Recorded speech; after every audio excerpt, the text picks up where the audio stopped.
Step into a place full of new ideas and opportunities at Techno India University Tripura, where you learn, grow, and build your future. A place that truly helps your dreams become a reality. অখণ্ড ভারতের স্বপ্ন ও দেশের অখণ্ডতা রক্ষার্থে doctor Shyamaprasad মুখার্জির আত্মবলিদান দেশের ইতিহাসে চিরস্মরণীয় হয়ে থাকবে। ত্রিপুরা প্রদেশ বিজেপির প্রাক্তন সভাপতি ডক্টর মনোজ কান্তি দেবরায়। ভারতীয় জনসংঘের প্রতিষ্ঠাতা ডক্টর শ্যামাপ্রসাদ মুখার্জির বলিদান দিবস উপলক্ষে মঙ্গলবার আগরতলা ৭ রামনগর বিধানসভা কেন্দ্রের বিজেপি মণ্ডলের উদ্যোগে এক শ্রদ্ধাঞ্জলি অনুষ্ঠানের আয়োজন করা হয়। এদিন ডক্টর শ্যামাপ্রসাদ মুখার্জির প্রতিকৃতিতে পুষ্পার্ঘ্য অর্পণ করে গভীর শ্রদ্ধা জানান আগরতলা পৌর নিগমের মেয়র তথা বিধায়ক দীপক মজুমদার। উক্ত শ্রদ্ধা জ্ঞাপন অনুষ্ঠানে মেয়রের পাশাপাশি উপস্থিত ছিলেন ৭ রামনগর বিধানসভা কেন্দ্রের বিজেপি মণ্ডল সভাপতি অমিতাভ ভট্টাচার্য, ত্রিপুরা প্রদেশ বিজেপির প্রাক্তন সভাপতি ডক্টর মনোজ কান্তি দেবরায় সহ দলের অন্যান্য পদাধিকারী, কর্পোরেটর এবং বিপুল সংখ্যক দলীয় কার্যকর্তারা। ডক্টর শ্যামাপ্রসাদ মুখার্জির প্রতিকৃতিতে মাল্যদান শেষে বক্তব্য রাখতে গিয়ে ত্রিপুরা প্রদেশ বিজেপির প্রাক্তন সভাপতি ডক্টর মনোজ কান্তি দেবরায় বলেন, অখণ্ড ভারতের স্বপ্ন ও দেশের অখণ্ডতা রক্ষার্থে ডক্টর শ্যামাপ্রসাদ মুখার্জির আত্মবলিদান দেশের ইতিহাসে চিরস্মরণীয় হয়ে থাকবে।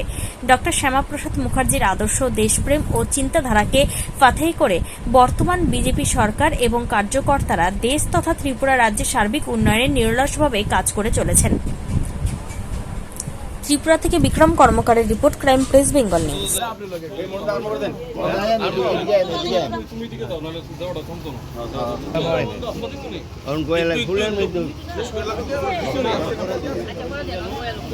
সবাইকে নমস্কার। বন্দে মাতরম, ভারত মাতা কি জয়, বিজেপি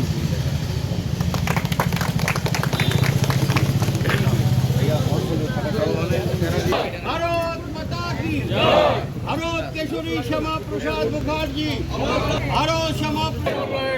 ভারতীয় জনতা অর্ডার করা হয়েছে। সেই 23শে জুন আমরা ওনার মৃত্যু দিবসটিকে আমরা বলিদান দিবস হিসাবে পালন করে থাকি। আজ ভারত কেশরী শ্যামাপ্রসাদ মুখার্জির বলিদান দিবস। সারা দেশের সঙ্গে আমরা ৭ রামনগর মণ্ডলেও আমরা প্রথমে এর প্রাক্তন সভাপতি রাজ্য কমিটির ডক্টর মনোজ কান্তি দেবরায় দু এক কথা বলবেন। সবাইকে বলবো, আপনারা সবাই জানেন যে আমাদের এই ডক্টর শ্যামাপ্রসাদ মুখার্জি কাশ্মীর যখন আমাদের ভারত ভর্তি হয়েছিল তখন উনি একটা বিরোধিতা করেছিলেন। কারণ কাশ্মীরে আলাদা পতাকা থাকবে, আলাদা সংবিধান, আলাদা সব কিছু, সেটা কখনো আমাদের ডক্টর শ্যামাপ্রসাদ মুখার্জি মেনে নেন। আজকে আসামে যান, উত্তরপ্রদেশে যান, কোনো রকম আলাদা কিছু পারমিট থাকে না, কিন্তু শ্যামাপ্রসাদ মুখার্জি কাশ্মীরে যেতে গেলে তখনই পারমিট দিতে হবে। তাই সেটার বিরুদ্ধে উনি আন্দোলন করেছিলেন। পণ্ডিত জওহরলাল নেহেরু এবং আবদুল্লার সঙ্গে উনি অনেকবারই পত্র বিনিময় করেন যে এই ব্যাপারে আবদুল্লার সঙ্গে উনি আলাপ আলোচনা করবেন, কিন্তু আমাদের দুর্ভাগ্য যে সেই কথায় না জওহরলাল নেহেরু প্রধানমন্ত্রী, না কাশ্মীরের কমিশনের আবদুল্লাহ মহাশয় উনি কোনো কর্ণপাত করেন। পরিশেষে উনি দিল্লিতে চাঁদনি চকে উনি এর বিরুদ্ধে নিষেধাজ্ঞা সত্ত্বেও উনি শোভাযাত্রা করেন এবং তার ফলশ্রুতিকে ওনাকে গ্রেপ্তার করা হয়। কিন্তু সুপ্রিম কোর্টের আদেশে তিনি আবার মুক্তি পান। পরবর্তী সময়ে 11ই মে উনি কাশ্মীরে যান। আশ্চর্য বিষয় হলো যে কাশ্মীরে আজকে যদি আমি বিনা পাসপোর্টে আখরা রোড দিয়ে বাংলাদেশ যেতে চাই, তাহলে আমাকে কি যেতে দেবে? আমাকে কি করবে? গ্রেপ্তার করবে। কিন্তু চিন্তা করে দেখুন, পূর্ব পরিকল্পিত এটা হওয়ার ফলে উনিকে যাওয়ার জন্য সাহায্য করে। যারা সেখানে একদম ছিল লোকরা, তারা কাশ্মীরে যাওয়ার জন্য আমাদের সর্বজন প্রিয় নেতা ডক্টর শ্যামাপ্রসাদ মুখার্জিকে সহায়তা করেছিলেন কাশ্মীরে যাওয়ার জন্য।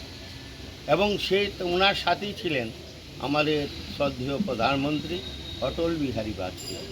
উনিও যেতে চেয়েছিলেন, কিন্তু উনি বলেছেন, দেখো অটল, আমি কাশ্মীরে যাচ্ছি, কিন্তু আমি আর ফিরে আসবো কি না সেটা আমার মনে সন্দেহ আছে। তাই তুমি যাবে না, তোমার দরকার আছে ভারতবর্ষে, তুমি থেকে যাও। এবং উনির কথায় অটল বিহারী থেকে গিয়েছিলেন। উনি যখন কাশ্মীরে প্রবেশ করে তখন ওনাকে গ্রেফতার করা হয় এবং শ্রীনগরে একটা সাধারণ ঘরেই বলা চলে রাখা হয়। এবং সবচেয়ে আশ্চর্যের বিষয়, আমাদের প্রধানমন্ত্রী জওহরলাল নেহেরু ওই সময়ে কাশ্মীরে গিয়েছিলেন আবদুল্লাহর সঙ্গে সাক্ষাৎ করে, কিন্তু ওনার 5 মিনিটের জন্য সময় হয়নি যে আমাদের ভারতভূষণী ডক্টর শ্যামাপ্রসাদ মুখার্জিকে দেখার জন্য। উনি সেখানে আলাপ করে চলে আসেন। পরবর্তী সময়ে ওনার যখন চিকিৎসা হচ্ছিল, উনি ওই ডাক্তার যিনি ছিলেন উনি স্ট্রেপ্টোমাইসিন ইঞ্জেকশন প্রেসক্রিপশন করেন। তখন শ্যামাপ্রসাদ মুখার্জি বলেছিলেন যে আমার যিনি ডাক্তার উনি বিধানচন্দ্র রায়, উনি বলেছিলেন যে তুমি কখনো স্ট্রেপ্টোমাইসিন ইঞ্জেকশন নেবে না, কারণ স্ট্রেপ্টোমাইসিন ইঞ্জেকশন নিলে তোমার রিয়াকশন হবে এবং তুমি মারা যাবে। এই কথাটা উনি ডাক্তারকে বলেছেন, কিন্তু ডাক্তার সেটা শুনেনি, ওনাকে পুশ করেছেন। যা হওয়ার তাই ঘটেছে। পরবর্তী সময়ে রাত্রে ওনার স্বাস্থ্যের অবনতি ঘটতে থাকে এবং একটা নার্সিংহোমে ওনাকে ভর্তি করা হয় এবং আপনারা সবাই জানেন উনি মারা যান।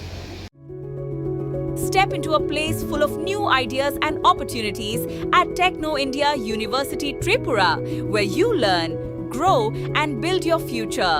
A place that truly helps your dreams become a reality.